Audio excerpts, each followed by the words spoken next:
Let's go, baby! Corbin Carroll is the greatest baseball player to ever live. Welcome in to the PHNX D-backs podcast right here on PHNX. My name, Derek Montilla. I am your mayor of PHNX. Gotta wait for the drum solo. Of course, I'm your mayor of PHNX. This man next to me in charge of all of the public works, but most importantly, the electricity, Shawn DePaz. Yo, how we doing? How are we doing? Fucking terrific. We are doing incredible. So good. Corbin Carroll, I don't know if you've heard, but he made Major League Baseball history today. He joined a very exclusive club. And when I say an exclusive club, I mean a club of one, because Corbin Carroll is now the first Major League Baseball player in history. This game has been around for 15,000 years in history to join the 25 home run, 50 stolen base club in their rookie season. And man, we knew this kid was going to be special. We knew that he could do some really incredible things here. I, on this very program, put money on him live on the show to win the Rookie of the Year, which feels very much like a lock right now after making history. But man, what a day, what a series for Corbin Carroll, considering that he kind of he just stole base after base. Yeah. It felt like. I mean, he of course got the offense rolling early once again. He singled, he stole base number 49, and then later scored on a Christian Walker RBI single.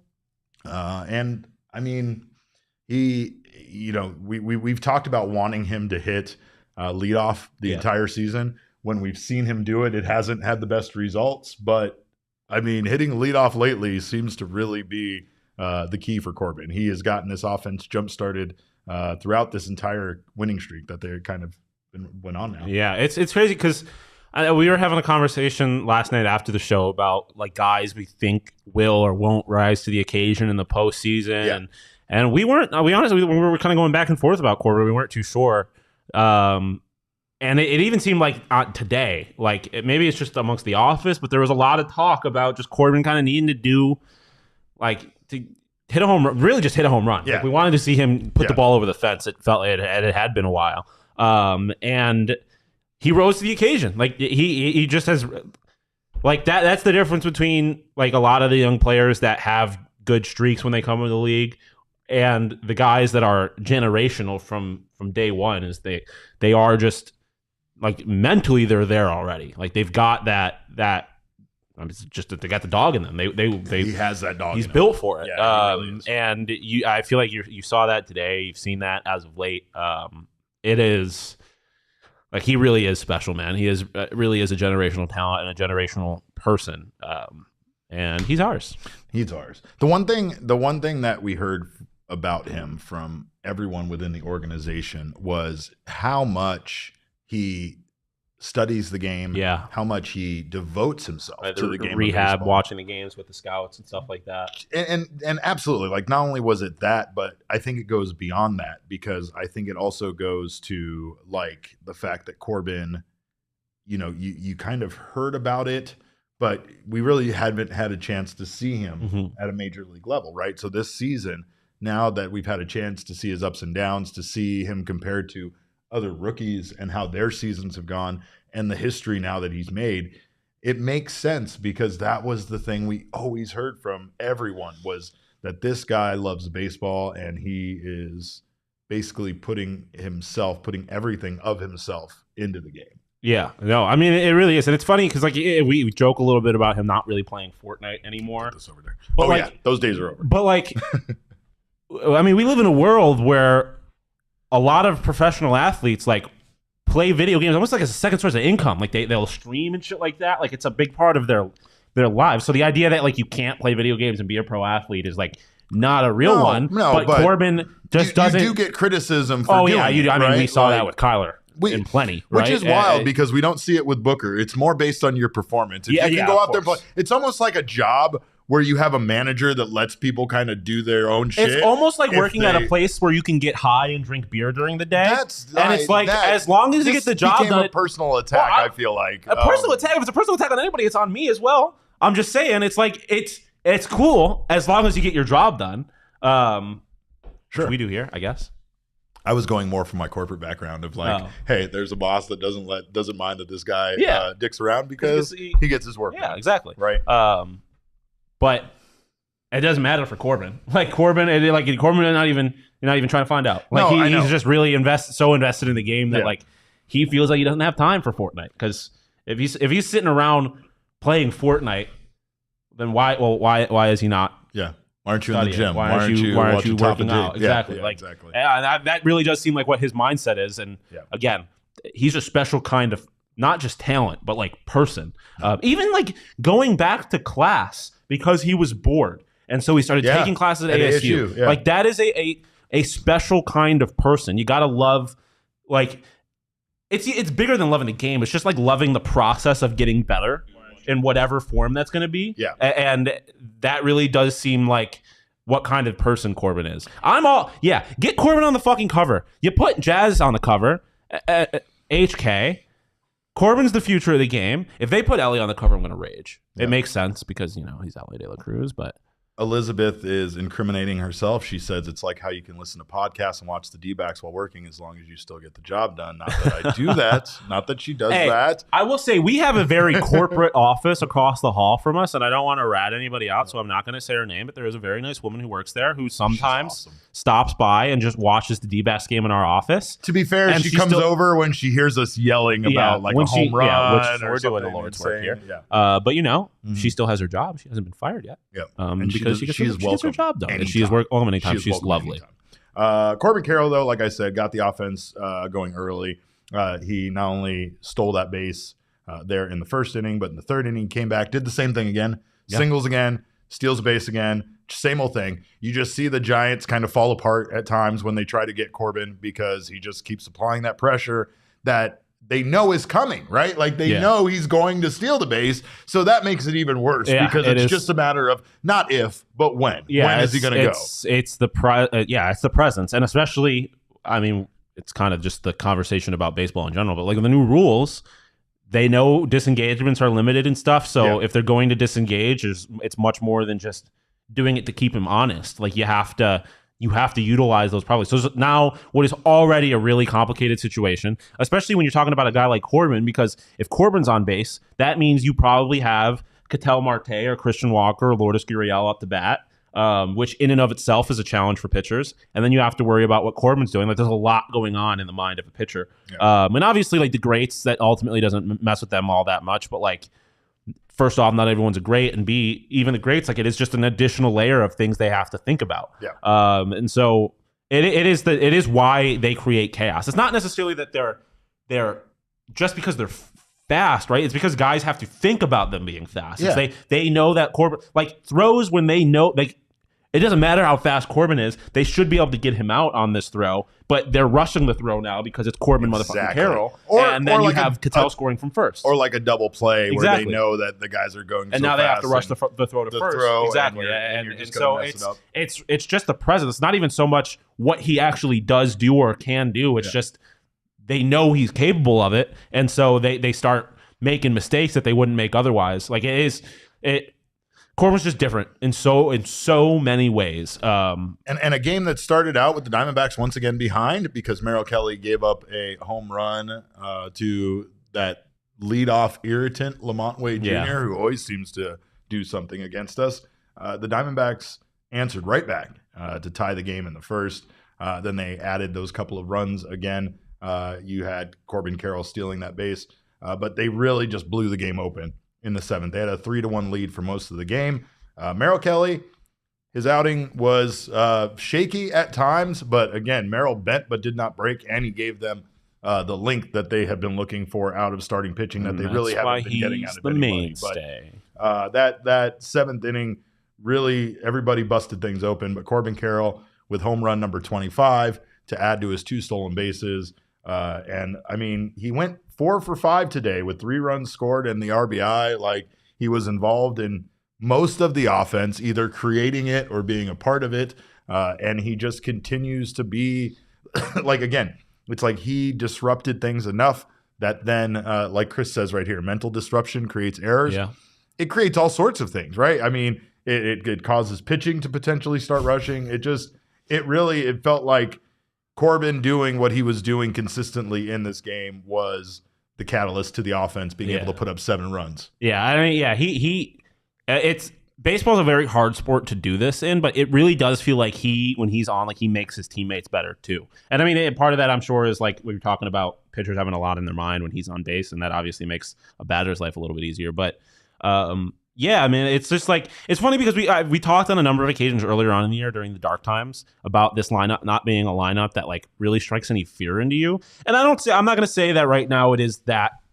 Not even now, especially with Christian Walker not hitting well, like he's really. He was 3 for 4 today, though, and I mean today really felt like the big today felt like him kind of coming out of that. And we that still funk like that and more what I mean is like when if you're fearing anybody in this lineup, it's Christian Walker hitting bombs, really, I think. And so maybe like, Lourdes. Yeah. And so like, but like now, again, I'm not going to say that this is a lineup that strikes fear into the hearts of other pitchers. It absolutely should strike fear in the heart of pitchers. At the very least, it's going to make them and their defense very uncomfortable at all times. Like this lineup you can't get comfortable with this lineup. Gabriel Moreno 3 for 4. Exactly. Christian Walker 3 for 4. Well, because you like, and obviously. Right, we know third baseman is kind of the weak spot here, but like you look at depending on how this lineup gets set up, like you look at it, you get to the bottom of the lineup and it's Gabriel Moreno and Geraldo Perdomo. Like those are not, as far as bottom of the lineup guys go, like they're not easy outs, but then you get them on base and they're capable of doing things there too. Like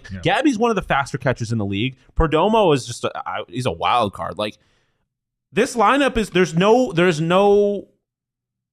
I don't feel like there is a part of this lineup where you can get comfortable as a bat. Like if you are another team and you're looking at this lineup and it's like, okay, it's the 9th game tied. Who do we have coming up? Yeah, I like if you maybe you could say the 6, 7, 8 spot or the 7 like, but anywhere in there there's someone that's gonna make you uncomfortable. You know, you said it the other day in regards to Zach Gallen starting Christian Walker's struggles.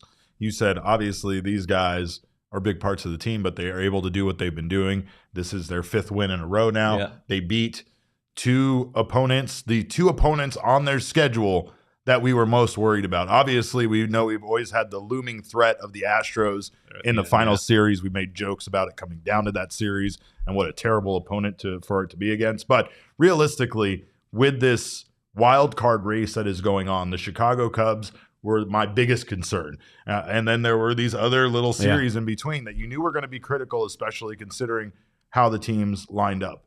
The Diamondbacks managed to get win number 81 in this game. Corbin Carroll makes history with his 25th home run and his 50th stolen base. And Merrill Kelly, who looked absolutely gassed already at times in this game, gave them a great outing. I mean, his outing started with a home run and a walk. And I was in the middle of making oh shit, here we go again, fucking GIF to post on Twitter that was going to be funny. And I learned all sorts of things about Adobe Premiere. And in that time frame, before I could even post it, the Diamondbacks had the lead back. Yeah.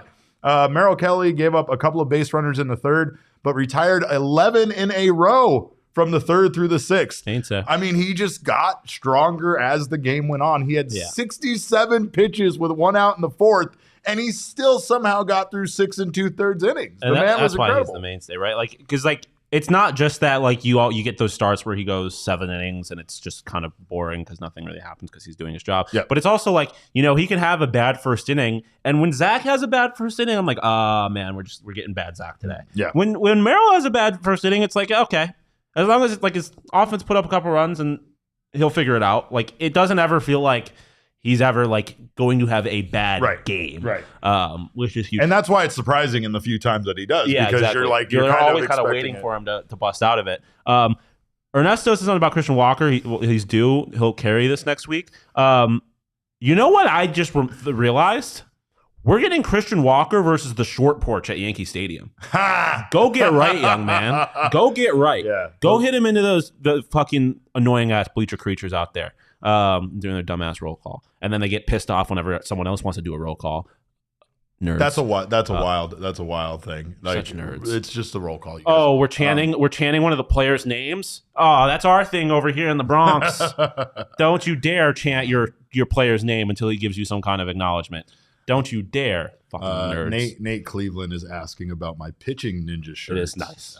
This is a Diamondbacks pitching ninja. You might not be able to see it, but there are snake scales yeah. on this baseball. It's hard. And I'm sure Max is going to be furious with me, but rotowire.com or RotoWire is about fantasy sports. RotoWire. This fire shirt I got from the PHNX locker. He did. I'm going to be wearing it at Dollar Beer Night tonight. As a matter of fact, there was going to be two guys wearing the same shirt, and there was going to be a fight or something. I don't know. There's a lot of Damon didn't want to be the uglier guy wearing the shirt, so he chose to wear it. I get it. It's just like the Ford Bronco. Somehow Shawn ends up on top. He steals all my shit. Oh, that's the way things work out around here. But Kelly goes 6 2/3. He gives up 3 hits total, 1 earned run, 3 walks, and 5 Ks. And you just couldn't have asked for more. But another thing you couldn't have asked for more of is the bullpen. Yeah, man. Once again, going scoreless. They're the best bullpen in baseball? Question mark. The bullpen went scoreless once again in this series entirely. Ryan Thompson and Saul Frank have not given up a run, either one of them, since becoming part of this staff. And I mean, I know they addressed it on the broadcast, but it just really feels like a completely different staff. And I know it is. Like, it actually is. There's a few remaining components. You know, they're still going to Miguel Castro. Kyle Nelson is still around. But, you know, like, it feels like, and we discussed this after yesterday's game a bit, but I don't think we discussed it on air. It really feels like they have their bullpen guys and the roles that they need them to. They know they can call on Kevin Ginkel in the 8th. They know they got Paul Sewald for the 9th. Yeah. They know they got Bryce Jarvis now to give them a little bit of length if they need it in a short outing. Especially in the postseason when you know guys are just, you can throw guys until their arms fall off, more or less. Like, yeah, it really does feel like, especially when you got guys like Merrill and what, you know, Gallen can be. Like, if they give you 7 innings, and it feels like the game's over. Because Ginkel's going to come out and he's going to shove for an inning. The Sewell's going to come out for shove for an inning. And even if it's 6 innings, then you throw Sal Frank in there. You throw who, like, and even Castro and Nelson. I know that they have been guys that have drawn the ire of a lot of Diamondbacks fans at points this year. But they have shown at points, specifically Castro has shown at points this year, that he can be a very good pitcher. And so, like, especially so now when you're at a point where those aren't the guys that you're relying on, they're just additional pieces on top of what I would say at this point, like Ryan Thompson, Sal Frank, Ginkel, and Sewald have been 4 very, very good relief pitchers. Yeah. Like, now if you don't have to rely on Castro and Nelson as much as you did early on in this year, and then the bullpen does look a lot different. Those guys aren't the guys you're necessarily relying on as much. Sewald doesn't shove, says Piece of Yoshi. He walks the tightrope. That's absolute bullshit. He shoves when it doesn't matter. Exactly. Not when it doesn't matter, but when there's not it's not a save on the line. When there's not one run separating them in the last night, team. Right? It was he last night absolutely shoved last night. Yeah, but the one guy that before we move on, I forgot to say this, but Merrill Kelly, for the first time since July 30th, did not end a start early due to cramping. Oh, nice. Yeah, I didn't even think. I honestly wasn't thinking about that coming into the game, but that is very encouraging. It's also getting cooler. Was the roof open today? The roof was open today. So yeah, that's exactly what it is. It's just hot. It's just fucking hot here. It's hot here. People ask why. Why is it hot in the stadium? Because it's fucking hot outside. In Arizona. Yeah. And the air conditioning. It's not hot in the stadium for the first 5 minutes after you walk outside. I'll tell you that. I imagine in my head that there's some poor guy whose job is to like watch over this air conditioning unit that we've been told operates several buildings. And I just wonder how many times he gets a call where they're like, hey, can you turn it down some? And he's like, it's been cranked as much as it can go. It's 115 degrees outside. What do you want me to do here? So I don't know. But I will say, going back to Corbin Carroll, he made his, of course, Corbin Carroll is our king snake. Was there any doubt in anyone's mind who the king snake was? 25 home runs, 50 stolen bases, and 1 Rookie of the Year trophy. Give it to him. That was how are you not going to say he's a lock for the Rookie of the Year? Well, no, it is nice at this point that like there's nothing, because obviously like the first half of the year you're like, there were times he's going to win it. Well, but even when you were like sure he's going to win it, you always had to be like, as long as he stays healthy.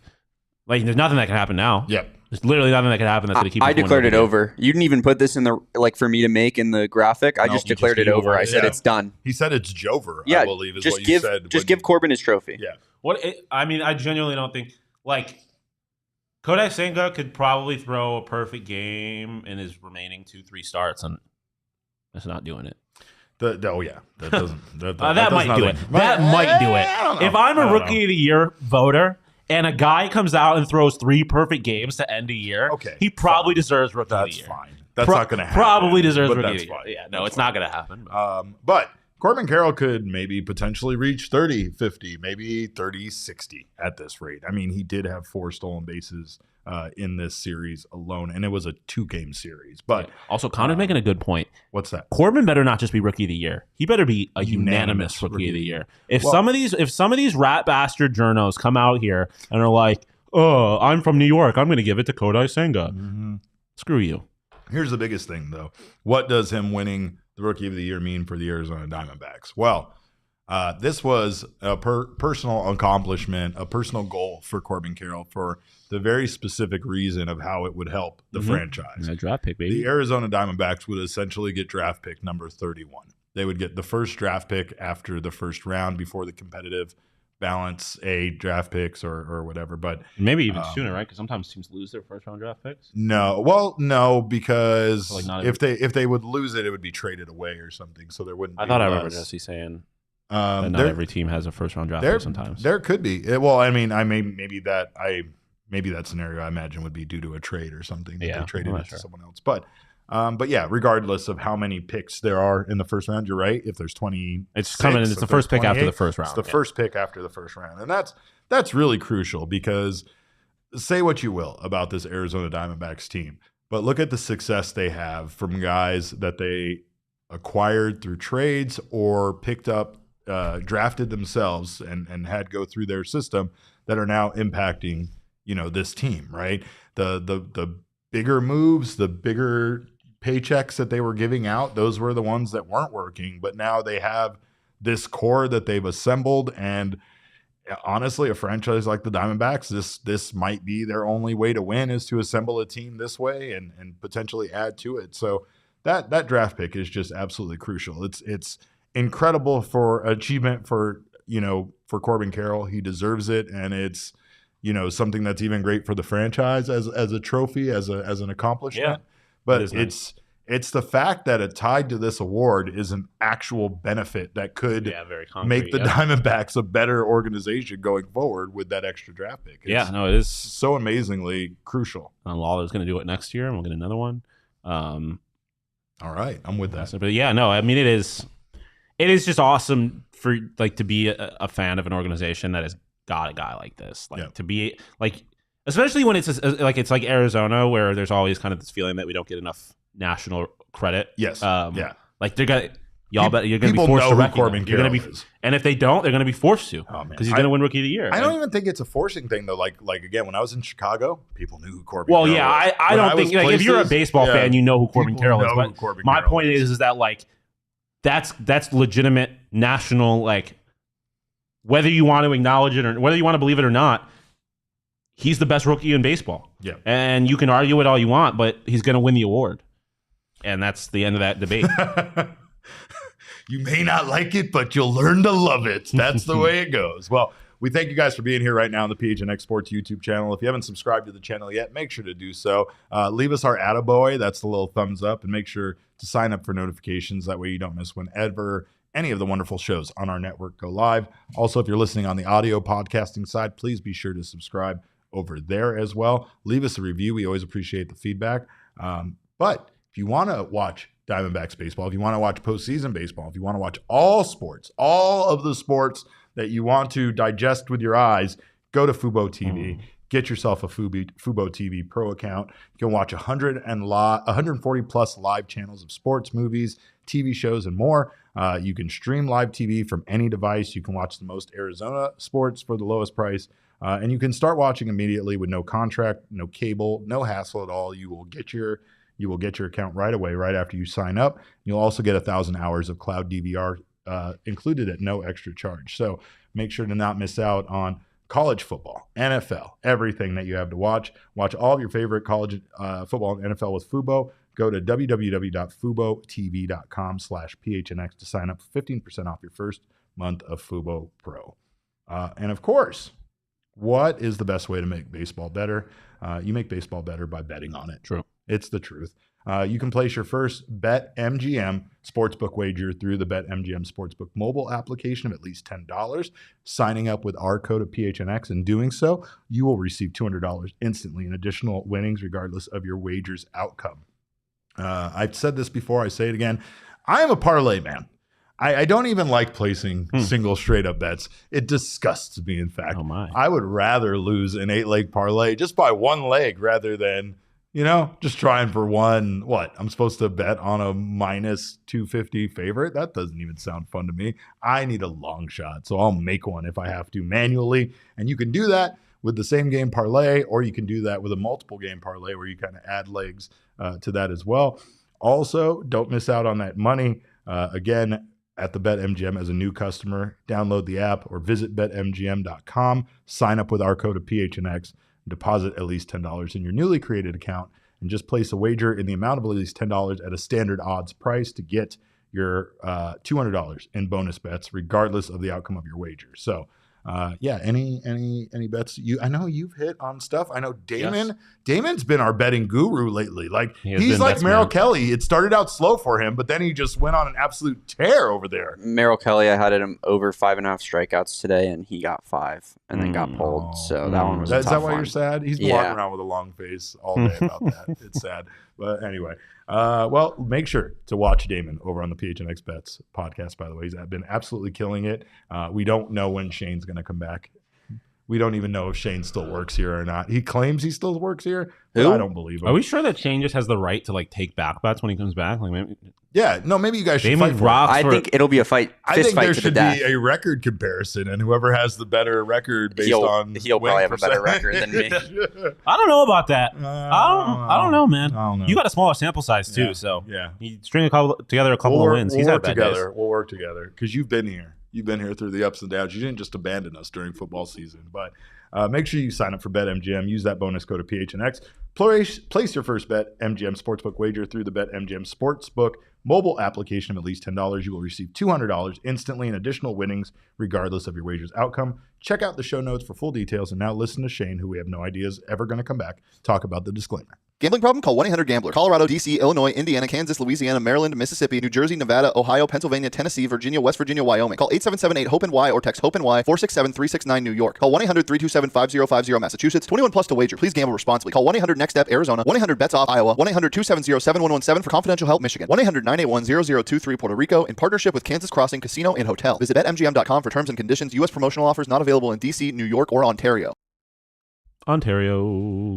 Well, this was a short 2-game series, but the Diamondbacks absolutely waxed the Giants in here. And I know we talked about this, but this felt like it was going to potentially be kind of a trap series. It felt like it was a big moment, and I definitely have to eat my words when it comes to this because they stepped up. Yeah. And this is a team that at times has not really been able to really step up in a pressure situation, and they did that. So let's first we have Jesse Friedman now joining us. So before we take a look at the numbers, maybe we'll get Jesse in here. Let's get Jesse into the chat with us. But of course, like I said, the Diamondbacks win sweep this 2-game series. And I don't know, is he ready? Is Jesse ready? Let's bring him in here. Jesse, hey. There's our guy. Look at that beautiful shot. That is a nice one. That's a nice shot. What are you doing? How are you doing? How are things at Chase Field, I should ask? Things are good. We just talked with Torey after the game, and he basically just ran out of words to explain what Corbin Carroll has accomplished this season. The question was asked several different ways. I think we have a clip. I don't know if we have that clip ready. Let's take a look at that. Not yet. Before we do that, we're going to take a look at the numbers from this series because the numbers have been this was a fairly decisive, impressive win. In a 2-game series, the Diamondbacks were able to outscore the Giants 15-5, out-hit them 27-9. The Diamondbacks played error-free baseball, where, as like we said, Corbin Carroll and his fellow Diamondbacks caused chaos on the base path and allowed 3 errors to be chalked up to the San Francisco Giants. But it's really here in the starting pitching and relief pitching ERA that is impressive. The Diamondbacks, 3.86 ERA for their starters in these 2 games, 0.00 ERA for the relief pitching, not a run allowed in the series. Giants, meanwhile, a 9.00 starting pitching ERA and a 7.98 relief pitching ERA. What are your thoughts there on the way the Diamondbacks were able to turn things around here, Jesse? This is a pretty wild by the numbers graphic. I mean, the Giants didn't have a hit with runners in scoring position in these two games. That somehow was completely off my radar. But yeah, I mean, a relief pitcher ERA for the D-backs of 0, as you guys said. We should also mention that the Diamondbacks did not give up an earned run against the Cubs on Saturday or Sunday. So this is a streak of 4 consecutive games where the Diamondbacks bullpen has not allowed an earned run. That's a pretty big contrast to the bullpen that we've seen for most of the season. Ryan Thompson got a really big out in this game when it was still close. It was a 3-1 game. Merrill Kelly was removed with 2 outs and runners at the corners in the 7th inning. Ryan Thompson comes in, gets a 3-pitch strikeout of Tyro Estrada to end that inning. Luis Frias continues to look pretty good. I believe it's been 6 or 7 straight outings where he is not allowed a run. Miguel Castro did not pitch in this game, but he's looked pretty good of late in a little bit more of a low leverage role in this Diamondbacks bullpen. So, yeah, I mean, the bullpen has not been great overall. That is no secret, but it seems to be hitting its stride at the perfect time of the season. And the Diamondbacks have won a lot of games recently, in large part because of that. Yeah, the Giants were 0-for-1 with runners in scoring position in the first game and 0-for-5 with runners in scoring position in the second game. That's crazy. I mean, the Diamondbacks really, they held them to those 5 runs total, and the majority of those runs were scored in the first game. The majority of the runs were scored by the Giants in the first inning of these 2 games, and then not much else after that. So I think the one impressive note about Merrill Kelly's outing today was just the way he was able to rebound when it looked like Merrill Kelly wasn't even going to make it 5 innings. Yeah, absolutely. You guys might have mentioned this already, but I think Merrill had 67 pitches, I think it was, with like 1 out in the 4th inning. And at that point, it's like, you kind of figure you're going to get 5 innings. That's kind of what he was on track for if he was able to finish reasonably well. And then, Merrill retired 11 in a row. And I think there was a leadoff double there to start the 7th inning, but he was even able to get 2 outs in that inning as well. It was really impressive how he was able to settle down in the 1st inning. As you mentioned, he did not look particularly sharp. He obviously gave up a home run to Lamont Wade Jr., which started the game, and that wound up being the only run that the Giants scored in this entire game. So just really impressive all the way around that Merrill was able to settle down to that degree after really looking a little bit wild at times in those first few innings. Also, the one thing about the relief pitching ERA has been, what Saul Frank and Ryan Thompson both have been able to do.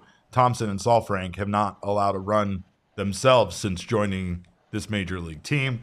You factor in just kind of the roles of some of the other guys. You even had Kyle Nelson come out and pitch a scoreless inning today.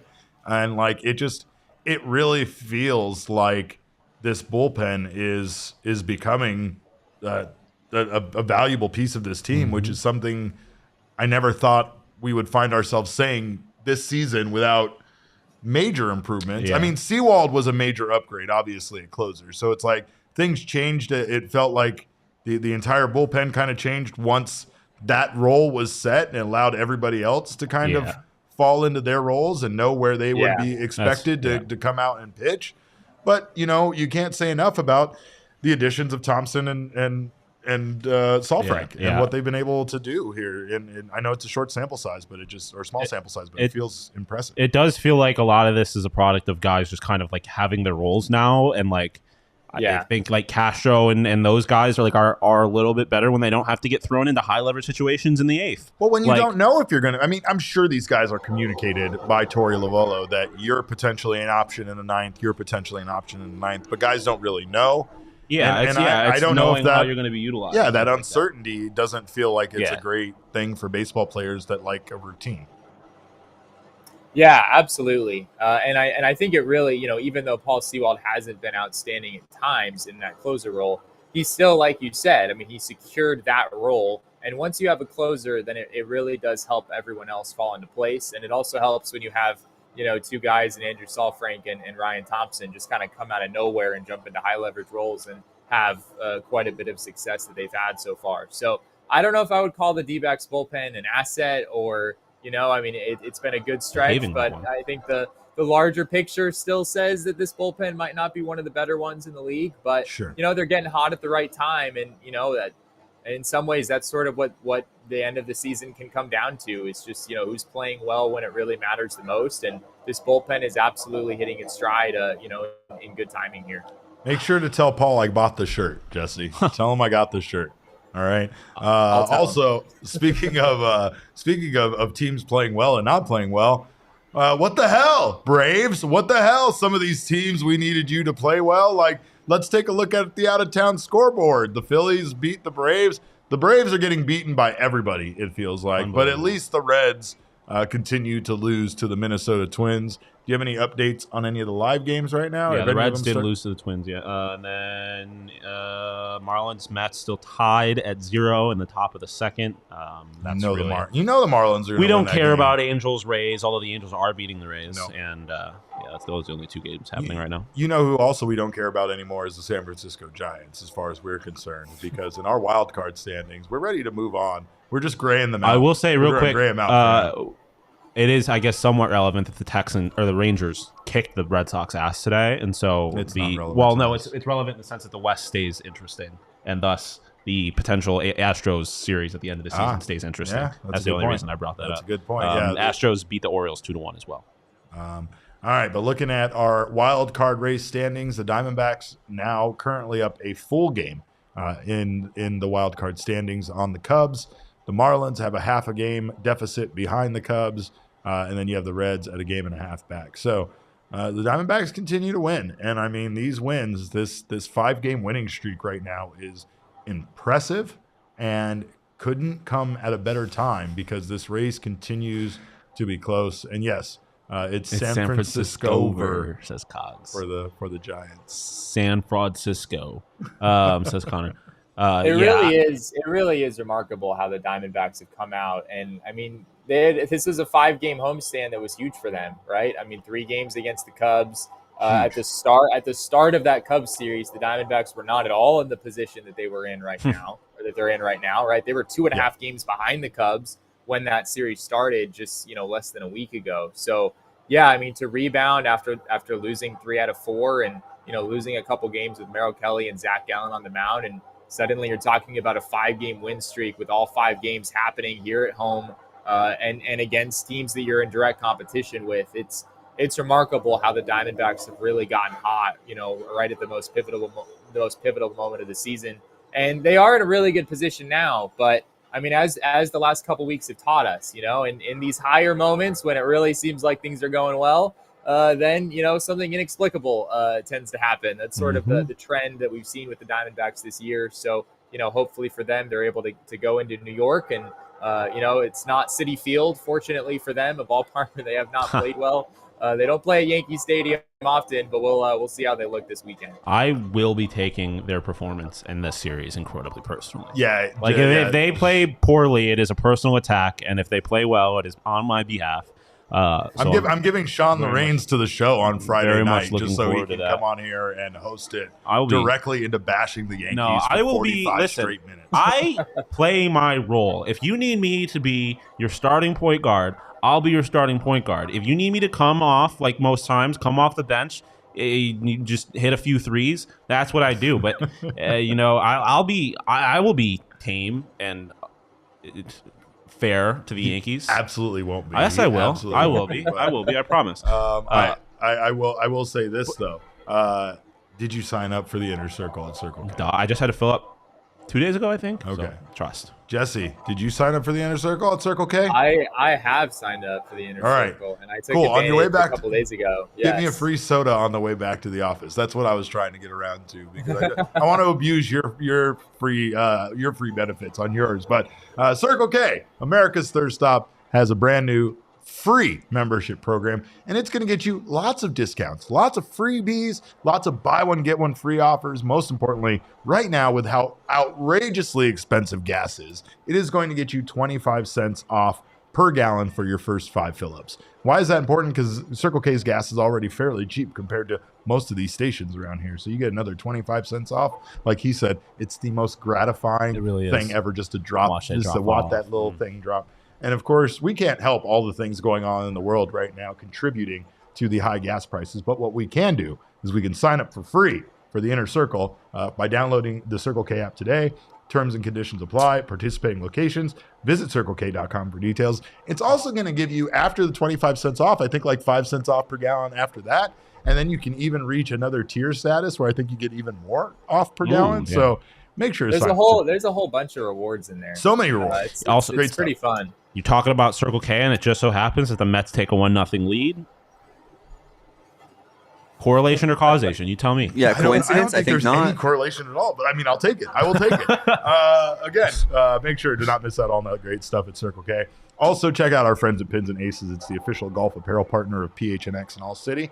And of course, like I said, they have a bunch of stuff that they say is for golf, but it doesn't have to be. Their polo shirts, good for any occasion. Light, stretchy, comfortable to wear, good in this heat. It's not hot. It's not hot enough to close the roof, but it's still hot outside. And of course, it's great for the links, but it's great for the office. It's great for everywhere. They also have hats, golf bags, and beer sleeves. Like I said, also not for just the golf course. So make sure to check out pinsandaces.com and use code PHNX to receive 15% off your first order. And you'll also get free shipping. That's pinsandaces.com. Big shout out to our diehards. Of course, we thank you guys for already being diehards. You're wonderful people. You made me cry. With the gifts and the letters, and I'm still reading them. But anyway, if you want to become part of this family that we got going on over here at PHNX, it's pretty special. Of course, your membership fee gets you access to all sorts of wonderful content, all the digital content locked behind a content wall, of course, which isn't very much, but it also gets you a free piece of merchandise from the PHNXlocker.com and 20% off all future purchases, get you access to our members-only Discord lounge, get you discounts with our partners, exclusive invites to events, and so much more, including discounts to those events and discounts with our partners. So don't miss out. Go to gophnx.com today. Sign up for a diehard membership. Jesse, what was we got to get around to talking to you, obviously, about Corbin Carroll making history tonight and everything that's happened with his season. We talked about how this means so much more to the organization, obviously, than just a potential Rookie of the Year award. That extra draft pick is really just crucial for a franchise like this that really does have to try their best to build from within their farm system and from within drafting well. But they might not have a vital part of their drafting process any longer because apparently the Diamondbacks are losing farm director Josh Barfield. Yeah. Apparently, according to multiple reports, it seems to be the case that Josh Barfield is being hired by the Chicago White Sox as an assistant general manager. Of course, there have been some pretty significant front office changes over there in recent days. So Josh Barfield will be joining Chris Getz's crew at the helm over there in Chicago, a franchise that has had some expectations in recent years and has better pieces than their record, their recent performance would suggest. But yeah, I mean, the White Sox, they need to figure some stuff out. Yes, and, they do. Josh Barfield certainly, by all accounts, has had a great reputation here in Arizona as the Diamondbacks farm director. And I mean, it's always hard to really pinpoint, Corbin Carroll is not only a good player because of Josh Barfield, right? I mean, it's hard. It's hard to know exactly what kind of impact a farm director has, but he certainly has had a role in the development of some very good young Diamondbacks players. And, I'm sure the White Sox are happy to have him in their organization. Absolutely. He's a great hire. It's a huge loss for the Diamondbacks. And to be honest, the Diamondbacks farm system has completely turned around under his watch and under Mike Hazen in their time being here. I mean, this farm system really did go from one of the worst in baseball to a top 10 farm system very quickly under their watch. So he's definitely a big loss. But, I mean, the Diamondbacks right now have a tremendous amount of young talent in their farm system. I know it's unknown at this time who's going to take over for Josh Barfield, but it definitely feels like like I said before, we've talked about this. We talked about it with the draft pick that they could get if Corbin wins the Rookie of the Year. This is how this team is going to build to success. There's really no other way for them to compete with some of these teams. And baseball is also just one of those fickle games where it doesn't really feel like you can just pay the money to compete. Like, you just have to have people within your organization like Barfield that are able to recognize talent and are able to get the most kind of out of it. And I know that the Diamondbacks have done a good job at drafting, and I know that it's not his job, but I know that, I'm sure with the way that we've heard this organization works, that his input was also part of the input when it came to the Diamondbacks selections and the players they've had in their farm system. Yeah, I mean, the last few years, Barfield has been in player development, so it hasn't really been, his job to scout or anything along those lines. But, it's one thing to get a talented young player into your organization. It's another thing to actually help that player reach their potential, right? You have to believe that there's a lot of players who, from a raw talent perspective, come in to farm systems around the sport and do have what it takes from a raw talent perspective to play at this level. But, for one reason or another, they're just not able to get there, right? And so, I think as outsiders, it's maybe easy to downplay the role that coaches and people like Josh Barfield play in helping players reach whatever that potential is. And going back to Corbin Carroll, he might not have even reached his potential yet. I mean, in fact, it might not even be his final form. Yeah, I mean, it seems crazy to think that this would be, right? I mean, he's 22 years old at this point. This is still his rookie season. He not only became the first rookie ever today to have a 25 home run, 50 stolen base season, he became the 9th player in Major League history to accomplish that. Ricky Henderson is on that list. Barry Bonds is on that list. Ronald Acuna, of course, who did it earlier this season, is on that list. But it's a very, very short list.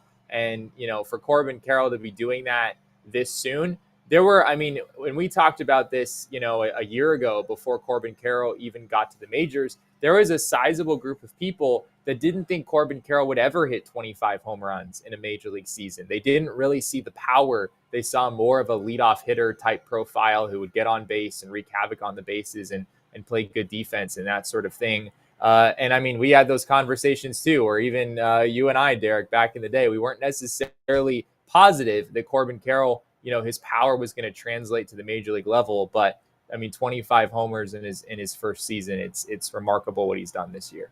Well, Torey, of course, had nothing but glowing things to say, I imagine, after the game. What did Torey have to say? Do we have the video?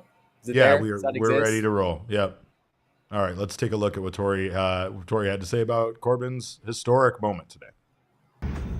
But Corbin is an unbelievable baseball player. So I think it was 25 and 50 today, right? Yeah. And that's the first time in the history of Major League Baseball. For a rookie. Yeah. For a rookie. Come on. What are we talking about here, right? Like, he's talented, but getting better. That's all he wants to do is just get better every single day, and that's what makes him so incredible. We talked about that aspect of Corbin's game and of him as a person, right? That's one thing that we've heard time and time again from everybody within the organization that's known him. We've heard that about his coaches from Reno and in other places. They've said that Corbin is just a relentless worker that every single day tries to get better at playing the game of baseball than he did the day before. And it's kind of wild to hear that, remember hearing that, and then see it translate to him literally making history in his rookie campaign out there on the field. Yeah. What more do you say, right? Corbin Carroll is exactly what the Diamondbacks needed him to be. And last year when he first came up, in the back of your head, you're like, all right, if the Diamondbacks are going to go places in the next few years, you need this Corbin Carroll kid to be pretty darn good. Like, you kind of need him to be your Mookie Betts type player. And that's basically what Corbin Carroll has been from day one, which just doesn't really happen. And, you think back to the extension that he signed at the beginning of the year, 8 years, $111 million. I wrote about it at the time as a risk for the Diamondbacks when you have such a small sample size of a player. You've only seen him play 30 games to be handed around that kind of money. But at this point, I mean, can you imagine if the Diamondbacks hadn't done that? I mean, they would be looking at Double that amount? Julio. Probably. I mean, you'd be looking at probably a Julio Rodriguez level price tag of, a guarantee over 200 million, maybe maxing out. I think Rodriguez's deal maxes out, over 400 million, I believe. So, yeah, I mean, for the Diamondbacks, it proved to be very, very advantageous to get that deal done early in the season. And, if you're a fan of this team right now, it's cool, right? I mean, it's very cool. For any fan to be rooting for a team that has a player like this, a player who's 22 years old, who's already signed an extension, who's going to be here for a long time, and is going to be a really big part of whatever the Diamondbacks are able to accomplish over the next decade. And Jesse, the exciting part about it, I think it extends beyond just Corbin Carroll, because I know a lot of people are talking about the other young guys in the chat. I think I saw Connor that said, let's go full Braves and just extend everybody. But like with the way Gabriel Moreno has been playing lately and his impact on the team, their ability to win when he's in the starting lineup, and some of the other guys that have contributed as well, Geraldo Perdomo this season, it really feels like the Diamondbacks have a core of guys they're developing that rightfully maybe should be extended and continue to build around at least the special ones. And I mean, when I say special, I'm specifically talking about Gabriel Moreno, because this kid feels like he is going to go on to be one of the top 3 catchers in the league for his career. And I mean, I know that's a little early to anoint him that, but Mr. Diamondback definitely feels like he's going to be a special guy. Yeah, I think Thomas has a little more to prove. I think Perdomo has a little more to prove. But Gabby Moreno at this point, you really could make a case, and we've talked about this before, that the Diamondbacks, should have extended him yesterday, with the way that he's performed this season and just the potential that's there. I mean, it already looks like he's going to be a premier defensive catcher in this league for a pretty good while. And, the offense is already a tick above average, and I think has potential to be, considerably better than that if things really come together for him. So, yeah, I mean, the D-backs, they have him for a while. They've got him for 6 seasons. It's not like he's a free agent, next year or anything like that. But this is another one of those situations that comes around every once in a while, as it did with Corbin Carroll, where you've got a player at the very beginning of their career already playing like someone you want on your team for a very, very long time. And yeah, I have to believe it's something the D-backs are thinking about, right? I mean, Gabby Moreno would be 28 years old, I believe, when he hits free agency. That's what he's on track for right now. Catchers don't necessarily age the best. You don't necessarily want to give a catcher a contract through their mid-30s or something. But yeah, I mean, could you do something similar to Corbin Carroll, where you buy out his age 29 season and his age 30 season or something along those lines? Yeah, I think there's a pretty good case to be made for that. I like it. I feel like this team has really found its identity. It's found its stride, and it's happening at the right time. I know the Atlanta Braves are still a very dominant team. I know they're going to be a very difficult team to beat once the playoffs roll around. But, man, you don't want to limp into the playoffs no matter how big of a lead you have, no matter how good your team is, because it's like these streaks, this, getting into a groove kind of thing. Like, I'm not a big momentum person, but baseball is just a sport where the more like in your routine, the more locked in you are, the better you tend to be. And I think that's the reason why. I know that's a big reason why you hate the current playoff format, because you don't feel like that's very fair to those elite teams that spent all that time. But there's something to be said about that. Like having a significant time off, or sometimes resting your guys in the last couple of weeks because you have such a lead, isn't the greatest thing, because then those guys kind of have to get work back to being hot again. It's just not automatic with baseball. Yeah, it's not. And the Braves have definitely had their struggles here in the past few days. It seems like they've been playing teams that the Diamondbacks are in competition with quite a bit. So yeah. I mean, the Braves lost a really tough one to the Phillies today. I think it was a 4-4 game. The Braves had a runner on third. There was a fly ball in foul territory. I can't remember who was playing right field for the Phillies in this game, but he threw out the base runner at home. I believe it would have been a walk-off. It would have been a game-winning sacrifice fly. And because of them being able to throw that guy out at home, the Phillies sent that game into extra innings and ultimately were able to win by a run over the Atlanta Braves. So, yeah, I mean, another tough one for Atlanta. I doubt they're, all that concerned about it. I think you make a good point that you don't want to, you don't want to just sort of limp your way into the postseason. You want to have some momentum going at that point. And the other team, along these same lines, the Houston Astros, a team that we kind of wondered if they might be in position to be resting guys down the stretch. Of course, this has a direct connection to the Diamondbacks because the Diamondbacks play the Houston Astros over their last 3 games this season. As of right now, though, the Astro, it at least appears that series against the Diamondbacks is more likely than not to still be meaningful for Houston. And that's why if you're the D-backs, you feel good about where you are right now. I think you have to with how well this team has played lately. But when you're playing, your last 3 games of the season against the defending world champions in a series that might mean just as much for them as it does for you, or almost as much to them as it does for you, it's probably a little bit hard to be all that comfortable, right? I mean, a lot can change in a 3-game span. So, the Diamondbacks obviously have to keep the foot on the gas here in New York and in Chicago over the next week. Well, we are very excited tomorrow, Jesse, to be joined by a very special guest. Andy McCullough from The Athletic is joining us and talk a little bit more about these playoffs. Yeah, we're hoping to have Andy on tomorrow. Andy is he's been a senior writer over at The Athletic for a while, and he also is one of the hosts on the esteemed Roundtable show that they have on the Athletic Baseball Podcast Network, one of my favorite things to listen to every week.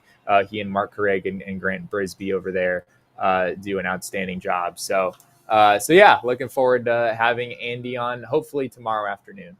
That's going to be awesome. And of course, it's going to be great to hear his take on Corbin Carroll. I love to hear, like, from a national perspective, just what their views are on him. I know, like you said, there's few people in the baseball world that aren't aware about Corbin Carroll, but this is a big thing for this franchise. It's a big thing for Corbin Carroll, and it pretty much feels like it locks up the National League Rookie of the Year. So it'll be great to get Andy's thoughts on all of that tomorrow. So make sure to join us, as well as we will have our power rankings and a look ahead at that series this weekend with the New York Yankees.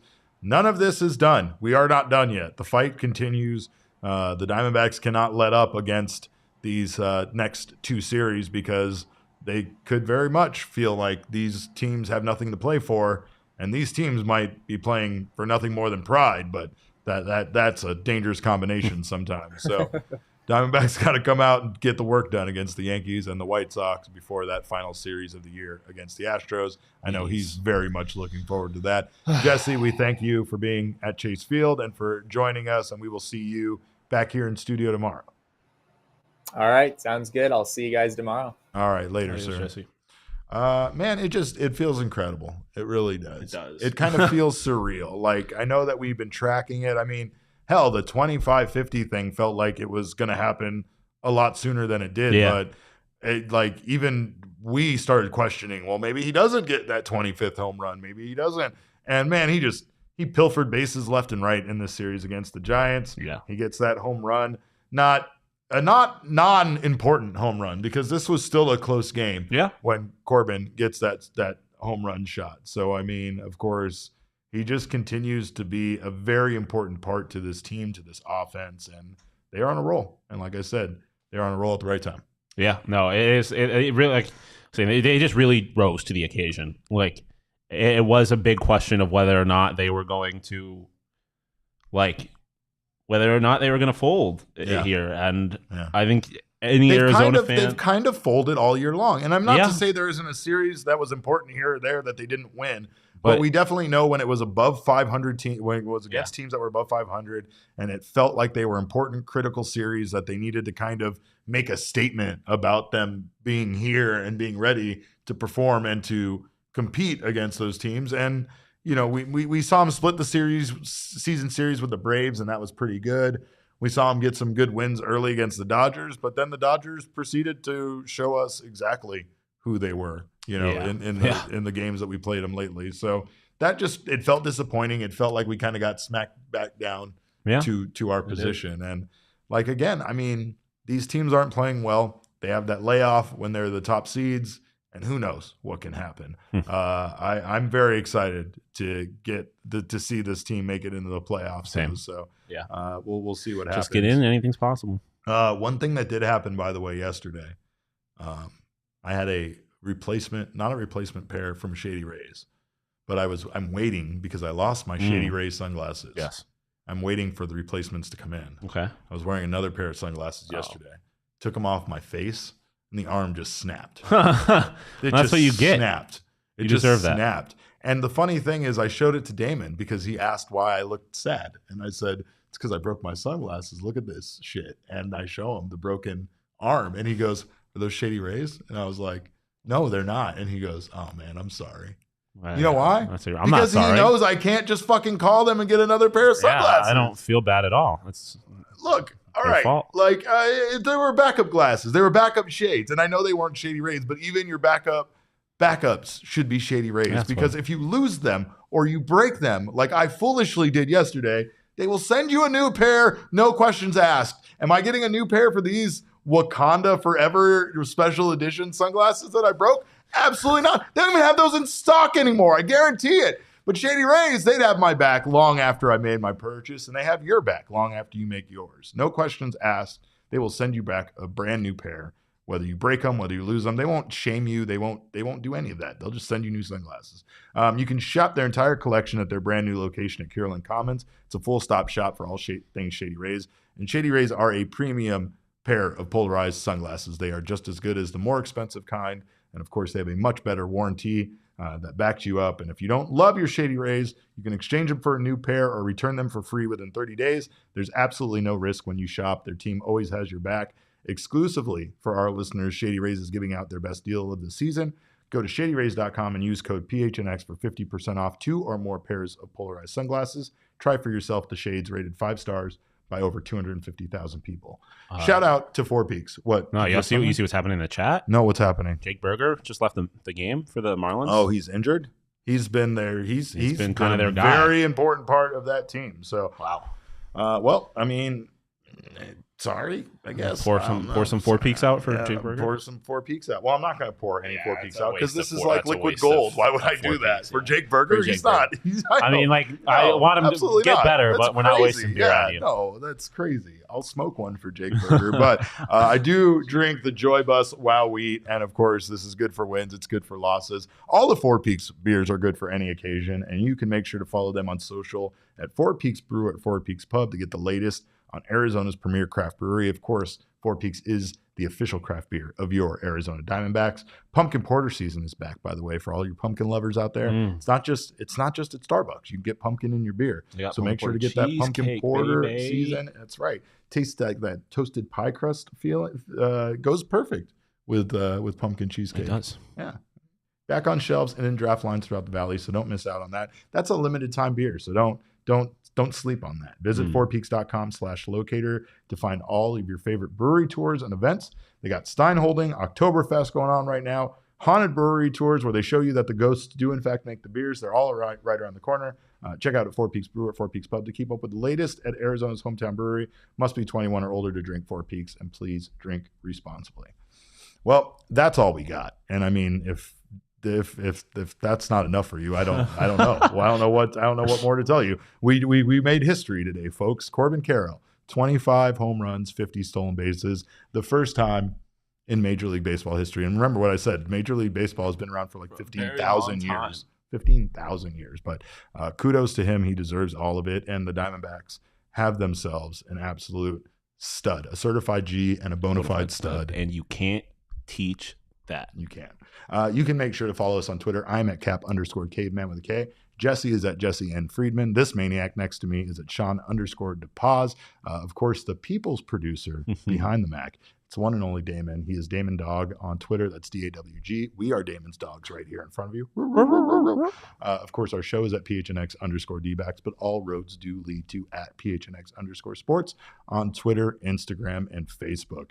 We appreciate you guys giving us your time tonight. We thank Corbin Carroll for making history, and we thank you for being an Arizona Diamondbacks fan. We hope you have a great evening. And remember, kids, baseball is fun, but it is so much more fun when you make history.